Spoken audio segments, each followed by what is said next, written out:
देश के प्यारे भाइयों बहनों एवं संभ्रांत नागरिकों, आप देख रहे हैं बहुजन पैगाम। मैं RS. Gautam advocate, supreme Court of India.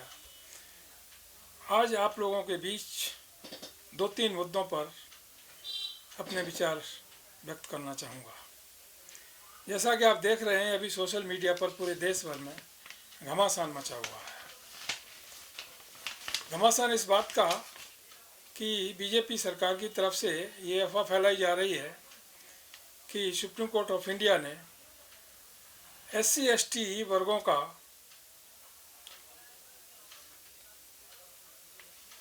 Promotion में आरक्षण का कोई आदेश पारित कर दिया है।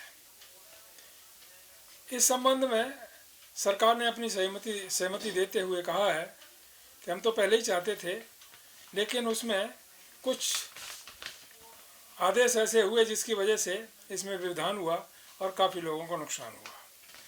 साथियों, इस संदर्भ में उत्तर प्रदेश से बहुत सारे लोगों के व्यूज आए।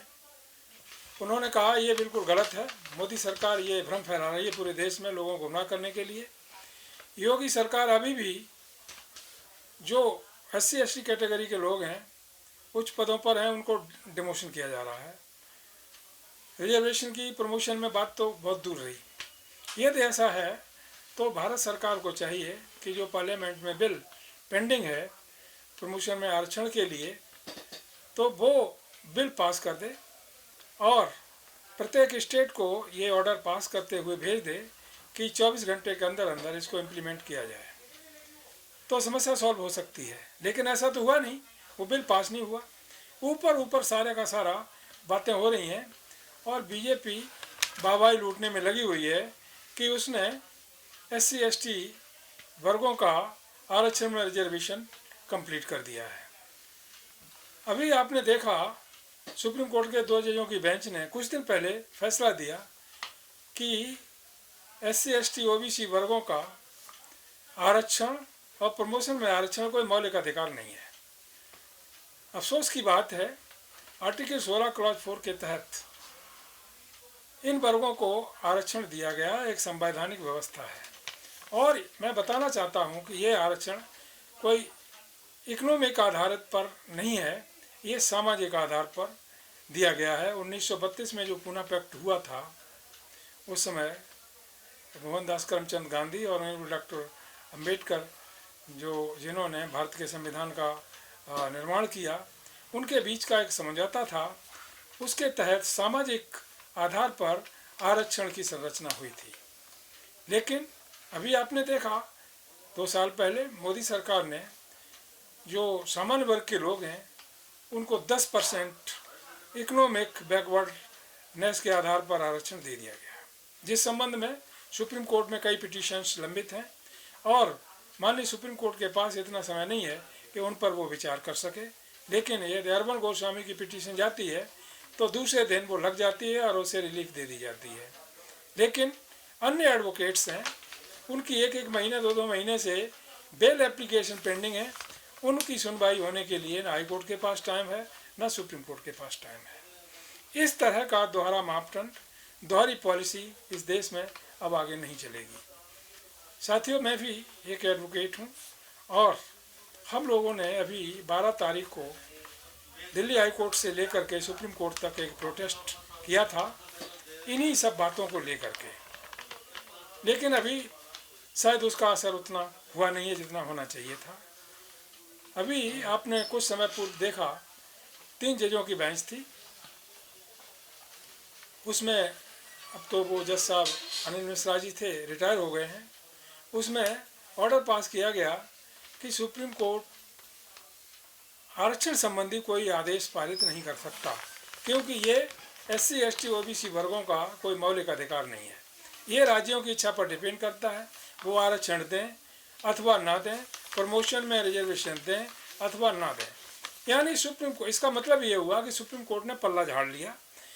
आरक्षण की कोई भी सुनवाई करने के लिए और स्टेट्स को यानी राज्यों को छोड़ दिया गया, उनकी लिबर्टी है उनके रहमो करम पर है कि चाहे वो SC ST OBC को आरक्षण दें अथवा नहीं दें। ऐसा करके देश के सामने एक समस्या खड़ी हो गई है कि वो न्याय मांगे तो कहाँ जाए, किससे न्याय मांगे। सुप्रीम कोर्ट भारत का गौरव है, भारत के देश के नागरिकों की आस्था और विश्वास का केंद्र है। इसको ध्वस्त नहीं होने दिया जाएगा किसी कंडीशन में। हम भारत के लोग और हम भारत के जो लीगल प्रोफेशन से जुड़े हुए एडवोकेट्स हैं, ऐसा हरगिज नहीं होने देंगे। ऐसा क्यों हो रहा है, उसका एक कारण है, क्योंकि सुप्रीम कोर्ट और हाई कोर्ट में जो जजों की भर्ती होती है वो कॉलेजियम के आधार पर होती है, और जिस तरह से हो रही है पूरा देश उसका अपोज कर रहा है। पूरा का पूरा 99% एडवोकेट्स उसके खिलाफ है, किसी वर्ग के हों, किसी धर्म के हों। लेकिन जो कॉलेजियम है, जिसमें मुख्य रूप से 2 जातियों के लोग होते हैं और 2 जातियों के जज ही हाई कोर्ट और सुप्रीम कोर्ट में नियुक्त किए जाते हैं, और जातियों की बात नहीं, उनमें भी परिवारवाद है। मुख्य रूप से 2 ही जो परिवार के लोग पहले से जज रहे हैं अथवा है, उन्हीं को नियुक्त किया जाता है। इसलिए इस तरह के फैसले हो रहे हैं। उनको SC ST की ग्रीवांसेस को, उनके साथ क्या अत्याचार अन्याय हो रहा है और हुआ है, पूर्व में क्या दशा रही है, इसका उनको ज्ञान नहीं है, क्योंकि वो तो उसके भुक्तभोगी नहीं है। भुक्तभोगी तो पूरा SC ST और OBC समाज है। इसलिए संविधान के अंतर्गत ऑनरेबल डॉक्टर BR अम्बेडकर साहब ने आरक्षण की व्यवस्था की थी कि इनको एक इक्वालिटी का सिद्धांत को फॉलो करते हुए जो मेन स्ट्रीम है, विकास की मेन स्ट्रीम है, उसमें जोड़ने के लिए समान तरीके से इनको कैसे लाया जा सकता है। लेकिन अफसोस की बात है, article 16 clause 4 comes under the fundamental rights under the constitution of India, but how the Supreme Court of India can say that this is not the fundamental right of SC and ST people. तो I feel very sorry stating like this. तो इस पर भारत के सर्वोच्च न्यायालय को सोचना पड़ेगा। साथियों, इससे पहले कोरोना काल में ये व्यवस्था तय की गई थी सुप्रीम कोर्ट ने कि जो मुख्य इम्पोर्टेंट केसेस होंगे, बहुत ही इम्पोर्टेंट होंगे, उन पर विचार किया जाएगा। लेकिन रिगार्डिंग OBC रिजर्वेशन एक क्रीमी लेयर का मुद्दा उठा और उस पर ऑर्डर पास कर दिया गया। इसका क्या मतलब हुआ? वो इतना इम्पोर्टेंट था कि जो लोग 2-2 साल से जेल में पड़े हुए सीनियर सिटीजन 80-80 साल की एज है, उनको नहीं सुना जा रहा है। इसके साथ साथ अभी पता लगा है कि अभी सुप्रीम कोर्ट के अंदर 7 जजों की एक बेंच बनने वाली है, जिसके तहत ये डिसाइड होना है कि SC ST OBC वर्गों के अंतर्गत भी जो उपजातियां हैं, विभिन्न जातियां हैं, उन पर विचार करते हुए रिजर्वेशन को उस तरह से कर दिया जाए, जो कि यदि ऐसा होता है तो पूर्णतः असंवैधानिक होगा। संविधान में इस तरह की कोई व्यवस्था नहीं है। संविधान केवल सामाजिक आधार पर दिया गया है और उसको बड़ा गंभीरता से सोचना चाहिए, और यदि उसको सुप्रीम कोर्ट करता है या कोई भी करता है, देश का कोई भी बहुजन उसको मानने के लिए तैयार नहीं होगा, ना मानेगा। इसलिए क्योंकि सुप्रीम कोर्ट हमारे देश का हमारा है, हम सम्मान करते हैं और आग्रह भी करते हैं कि ऐसा कोई ऑर्डर पास ना किया जाए जिससे SC ST और OBC की जो एक संवैधानिक राइट मिला है आरक्षण का, वो खत्म हो जाए, या उसमें इतना डिफरेंसेस पैदा हो जाएं जिसकी वजह से वो आपस में ही लड़वाने का काम किया जाए। ये ठीक नहीं है। साथियों, इसके साथ साथ हम दूसरे पॉइंट पर आना चाहेंगे। अभी आपने देखा पंजाब में चुनाव हुए, BJP का सुपड़ा साफ हो गया, कोई भी नहीं जीता, 1-2 जीता। अभी मैं देख रहा था, एक लेडी BJP की रो के कह रही थी, मीडिया के सामने चिल्ला कह रही थी कि कांग्रेसियों ने EVM में गड़बड़ किया है, इसकी वजह से मैं हार गई। मेरे परिवार में ही 14 वोट हैं और हमें 9 वोट कैसे मिले, और हमारे गली मोहल्ले में कितने सैकड़ों हजारों वोट हैं तो मुझे 9 वोट मिले। मैं तो कभी नहीं हारी, मैं हमेशा से जीतती रही हूँ। ये EVM की वजह से हुआ है।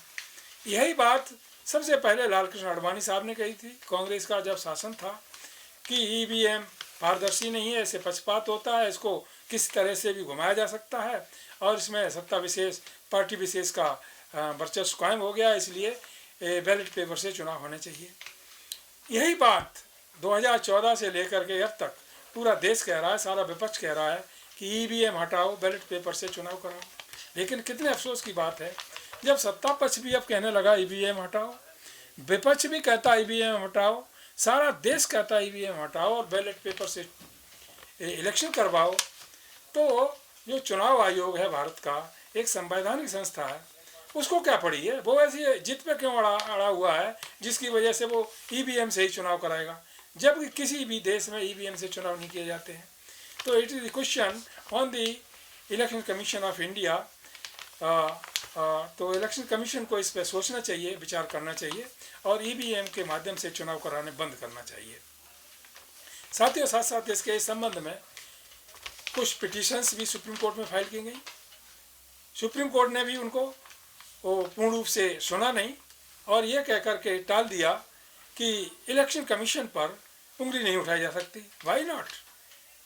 इलेक्शन कमीशन के माध्यम से लोकतंत्र खत्म हो रहा है और उस चीज़ को यदि माननीय सर्वोच्च न्यायालय में रखा जाता है और सर्वोच्च न्यायालय ये कह करके टाल दे कि चुनाव आयोग पर उंगली नहीं उठाई जा सकती, तो लोकतंत्र खत्म हो गया, लोगों को न्याय नहीं है। यानी लोगों के जो संवैधानिक राइट है वोट कास्ट करना, वो खत्म हो गया। इसका मतलब लोकतंत्र खत्म हो गया। तो इस तरह से जो दोनों ही एजेंसियां हैं, हमारे देश की संवैधानिक एजेंसीज हैं, भारत का सुप्रीम कोर्ट और चुनाव आयोग, दोनों को निष्पक्ष रूप से इम्पार्शली तौर पर सोचना चाहिए और सोच करके इस संबंध में एक कन्फर्म राय बनाते हुए डिसीजन करना चाहिए। साथ साथ इसके कॉलेजियम प्रणाली, आज देश का कोई भी वकील हो, किसी वर्ग का हो, चाहे वो जनरल का हो, ओबीसी, एससी, एसटी, माइनॉरिटी, किसी वर्ग का हो, कॉलेजियम का विरोध करता है।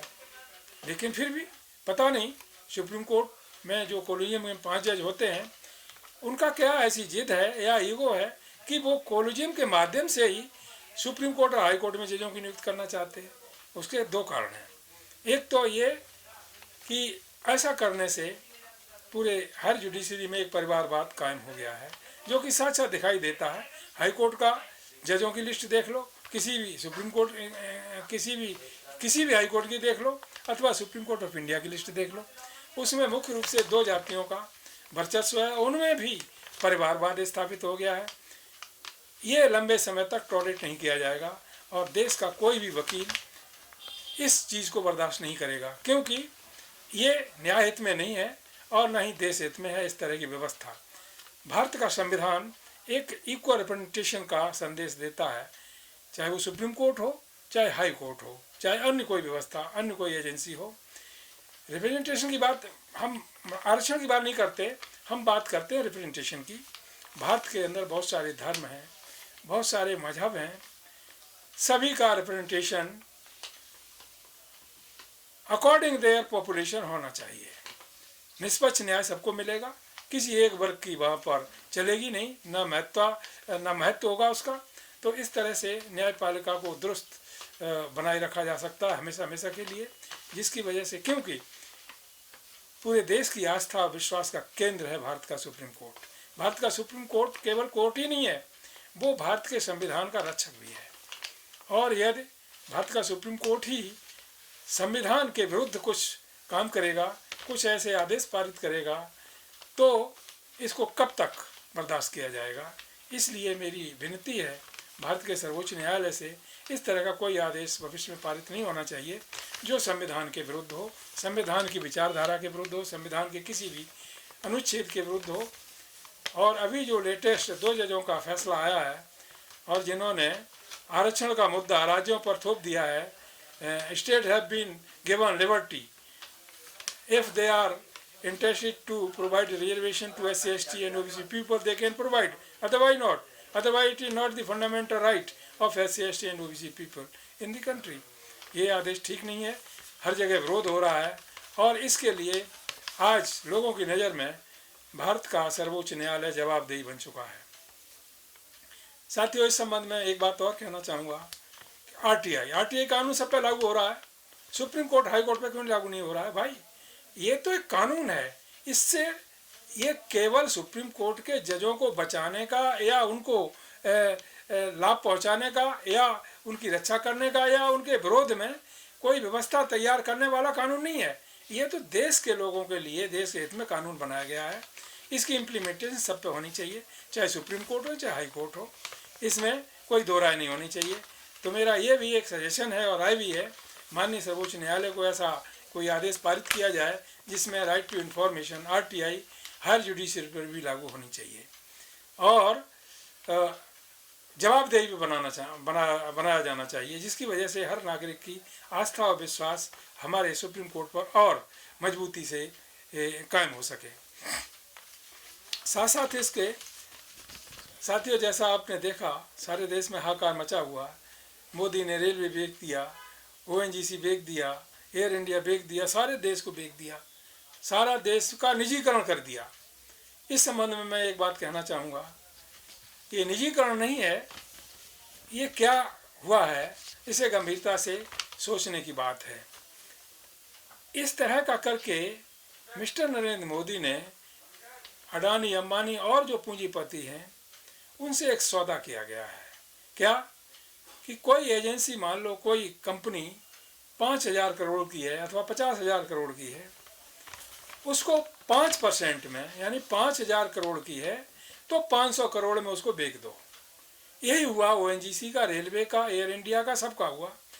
उससे मोदी को क्या फ़ायदा हुआ, बीजेपी को फ़ायदा क्या हुआ, RSS को फ़ायदा क्या हुआ और बाकी 85% लोगों का नुकसान क्या हुआ और देश का नुकसान क्या हुआ।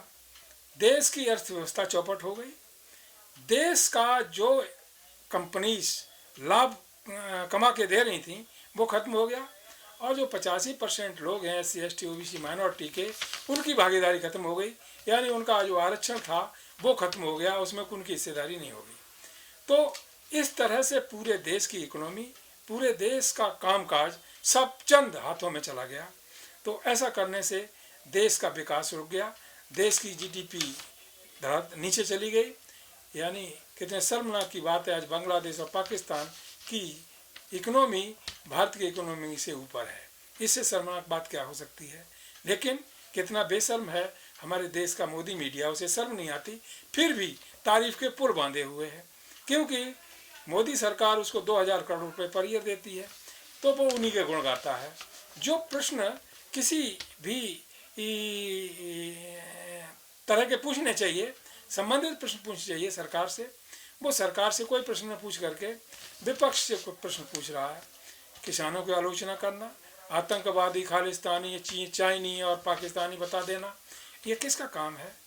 अभी देखा आपने कोरोना काल में, हम तो पागल ही कहेंगे उस व्यक्ति को, अर्नब गोस्वामी जिसका नाम है, कितना पागलपन का उसने परिचय दिया। वो पत्रकार है क्योंकि वो मोदी के अलावा किसी से बात ही नहीं करता। पहला बात तो उसका यही था कि मोदी के अलावा, PM के अलावा किसी से बात नहीं करता, इसलिए उसके भाव चढ़े हुए थे। उसने मुसलमानों को कितना टारगेट बनाते हुए कितना अपमानित किया, क्या उसकी लैंग्वेज थी, क्या उसकी भाषा थी और किस तरह से बोलता था। तो ऐसे लोगों को सुप्रीम कोर्ट ने तुरंत रातों-रात जमानत दे दी। तो इसका मतलब ऐसे इस तरह का मैसेज क्या जा रहा है।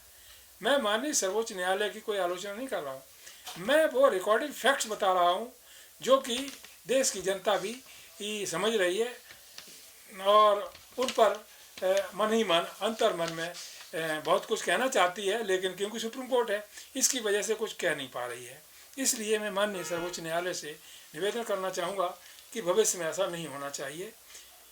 अभी देखा आपने बहुत सारे वकीलों के फ़ोन आ रहे हैं, पूरे देश भर से फ़ोन आ रहे हैं, बातचीत करते हैं कि जो कॉमन वकील हैं उनकी बेल एप्लीकेशन महीने, 2 महीने, 4 महीने से पेंडिंग पड़ी हुई है और जो कुछ फेस वैल्यू के लॉयर्स हैं उनकी सुनवाई दूसरे दिन हो जाती है, तीसरे दिन हो जाती है, चाहे ऑनलाइन से हो चाहे कैसे भी हो। तो ये भी एक पक्षपात है, इस पर हर जुडिशरी को सोचना पड़ेगा। इसका मतलब ये हुआ कि स्पष्ट रूप से कहा जा सकता है कि जिला अदालतों तक तो भारत के सभी नागरिकों को समान रूप से न्याय मिलता है, इसमें कोई शक नहीं, कोई पक्षपात नहीं होता जिला अदालतों तक। लेकिन जैसे जैसे हाई कोर्ट और सुप्रीम कोर्ट पहुंचते जाते हैं वैसे छटनी होने लगती है। जो बहुसंख्यक लोग हैं, गरीब हैं, वो न्याय से महरूम होते जाते हैं, उनको नहीं मिलता, और वहाँ जो पैसे वाले लोग हैं उनको न्याय मिलता है, उनकी बात कही जाती है।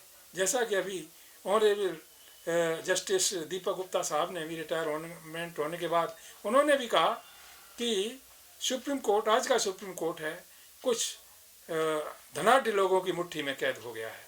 इसी तरह से अन्य कई जज साहिबान ने भी अपने विचार व्यक्त किए हैं। बॉम्बे हाई कोर्ट के रिटायर्ड जज माननीय कोलसे पाटिल साहब ने भी इसी तरह का कहा सुप्रीम कोर्ट से निवेदन भी किया उन्होंने कई बार कि इस पर ध्यान देना चाहिए। काटजू साहब ने तो यहाँ तक कह दिया कि सुप्रीम कोर्ट वक्त आ गया कि उसमें ताले लगा देना चाहिए। इस तरह से जुडिशियल लोग, यानी हम अकेले नहीं, पूरे देश के वकील, पूरे देश के जो रिटायर्ड जजेज हैं, उनके व्यूज इस तरह के आ रहे हैं। तो इस पर माननीय सुप्रीम कोर्ट को सोचना चाहिए कि किस तरह का एक बिहेव क्रिएट करे, समाज में जो लोग आशा विश्वास जैसा पहले था वैसा कायम हो सके। दूसरी बात देखिए, ऐसा भी नहीं होना चाहिए कि कोई सही बात कहता है और सुप्रीम कोर्ट या कोई भी हाई कोर्ट उसे कंटेम्प्ट कोर्ट में केस लगा करके अंदर कर दे, तो वो भी ठीक नहीं। ये तो ऐसा ही होगा, सरकार के खिलाफ या सरकारी नीतियों के खिलाफ कोई बोले उस पर देशद्रोह का मुकदमा लगा दो, और हर जुडिशरी के निर्णयों के संबंध में कोई सही बात कहे उसे कंटेम्प्ट कोर्ट का नोटिस दे दो। तो इस तरह से दोनों एक बात हो गई, तो ये ठीक नहीं।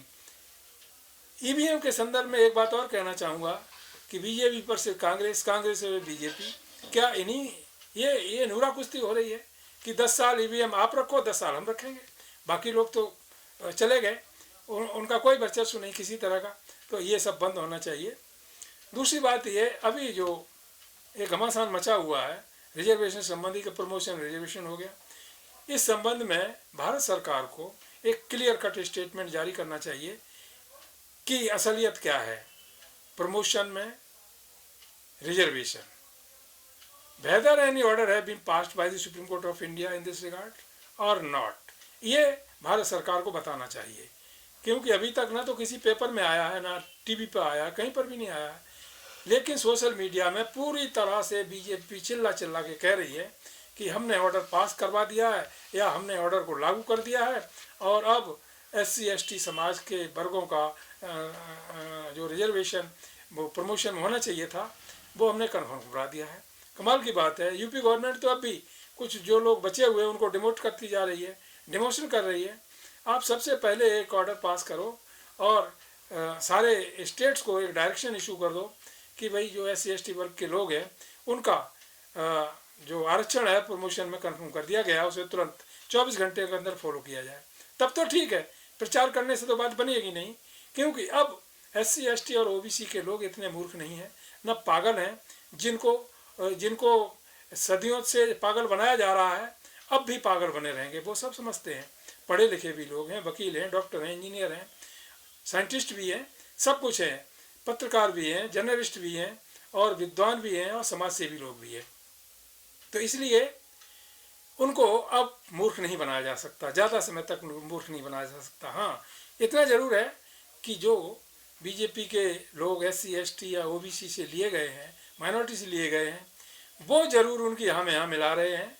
चाहे उनके समाज पर कुठाराघात हो रहा है, कुछ भी हो रहा है, उनके कानों पर जू नहीं रेंग रही है। चाहे वो पार्लियामेंट हो, चाहे विधानसभा के सदस्य हों, चाहे कोई भी हो, वो तो उनके अंडर में काम कर रहे हैं, करते रहेंगे गुलाम की तरह हैं, क्योंकि उनका अपना कोई न तो कैरेक्टर रहा और ना ही कोई अपना अस्तित्व रहा। उन्होंने सब कुछ अपना पूरा का पूरा मोदी जी के लिए, मोदी की सरकार के लिए सरेंडर कर दिया है।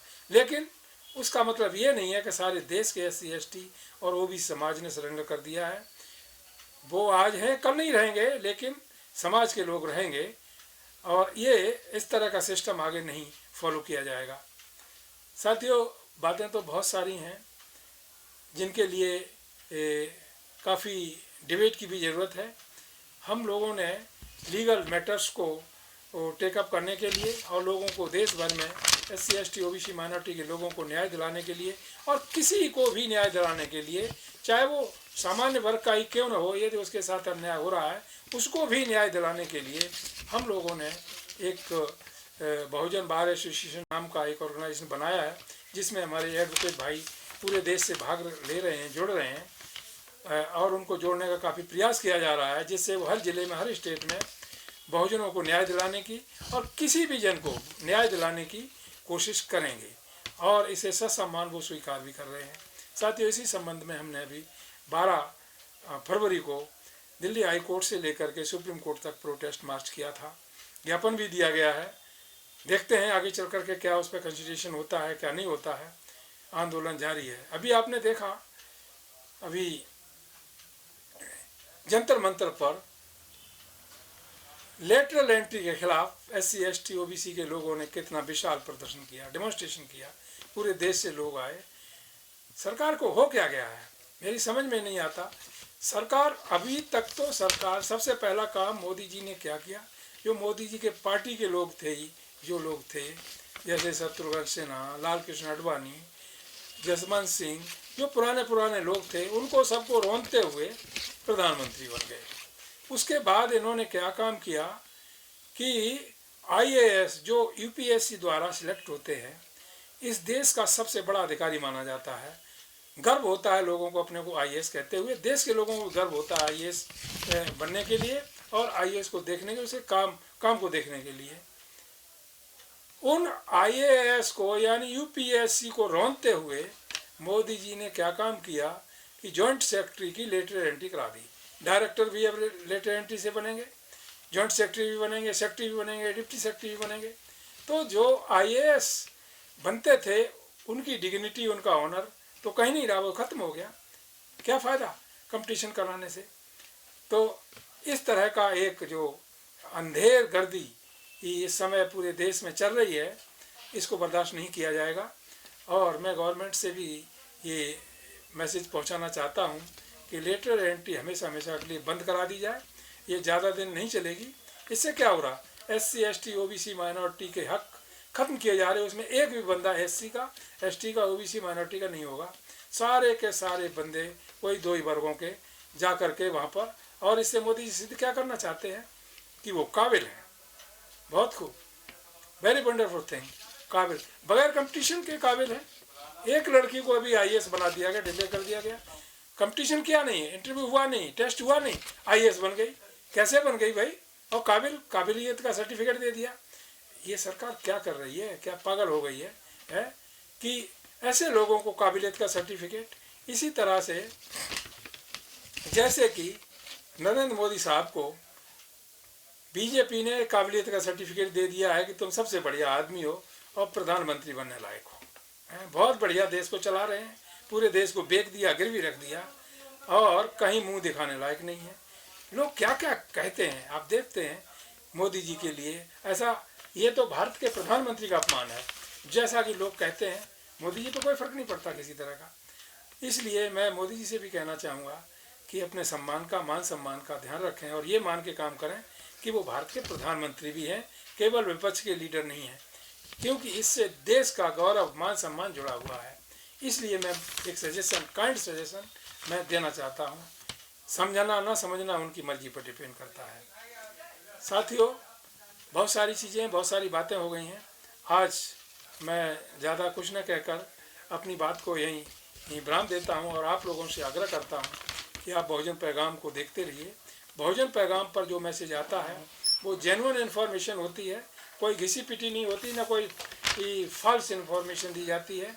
इसको आप पढ़िए और लोगों को फैलाइए। बहुजन पैगाम का संदेश देश के हर बहुजन तक, हर नागरिक तक, पूरे देश में उसके घर घर तक जाना चाहिए, जिससे लोगों के अंदर जागृति आ सके और वो आगे बढ़ सकें।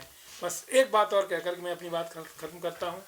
यूनिवर्सिटीज़ हैं देश के अंदर, करीब 200-250 से ज़्यादा यूनिवर्सिटीज़ हैं।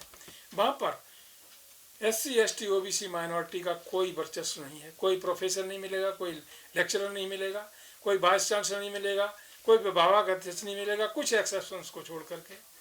वहाँ पर क्लर्क मिल जाएंगे, चपरासी मिल जाएंगे, गार्ड मिल जाएंगे, और कोई नहीं मिलेगा। और वो भी परिवारवाद वहाँ पर भी स्थापित हो गया है।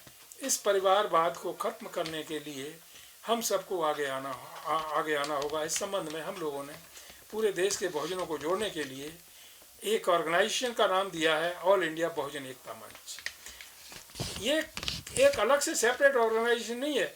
ये जितने भी ऑर्गेनाइजेशन चल रहे हैं, सबके साथ चलने वाला ऑर्गेनाइजेशन है, सबको जोड़ने वाला ऑर्गेनाइजेशन है।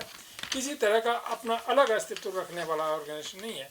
इसलिए सब लोगों से गुजारिश है कि वो जुड़ें और जो नीतियाँ निर्धारित होती हैं उनको आगे बढ़ाने के लिए आगे आएँ। इस संबंध में मैं एक जुड़ने के लिए एक फ़ोन नंबर दे रहा हूँ, 9891129482। इस नंबर पर लोग संपर्क करके जो बहुजन बार एसोसिएशन ऑफ इंडिया का प्रोग्राम है, ऑल इंडिया बहुजन एकता मंच का प्रोग्राम है, और बहुजन मीडिया जो इस समय सोशल मीडिया है वही बहुजन मीडिया है, उससे जुड़ने के लिए बहुजन पैगाम के माध्यम से जो इन्फॉर्मेशन दी जा रही हैं उनमें अपनी भागीदारी निश्चित करें।